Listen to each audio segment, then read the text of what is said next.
सोचो, अगर एक फैक्ट्री हो जिसमें अलग अलग विभाग हों, कोई ऊर्जा बनाता हो, कोई पैकिंग करता हो और कोई कंट्रोल रूम हो।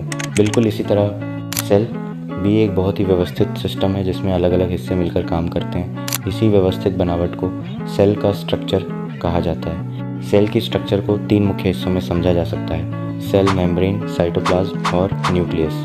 सबसे बाहर होती है सेल मेम्ब्रेन, जो एक पतली सुरक्षा परत होती है। ये सेल को बाहर के वातावरण से बचाती है और कंट्रोल करती है कि कौन कौन से पदार्थ सेल के अंदर आएंगे और कौन बाहर जाएंगे। सेल मेम्ब्रेन के अंदर होता है साइटोप्लाज्म, जो एक जेली जैसा पदार्थ होता है। इसी साइटोप्लाज्म के अंदर छोटे छोटे पार्ट्स होते हैं जिन्हें ऑर्गेनेल्स कहा जाता है, जैसे माइटोकॉन्ड्रिया, राइबोसोम, एंडोप्लाज्मिक रेटिकुलम और गोल्जी बॉडी।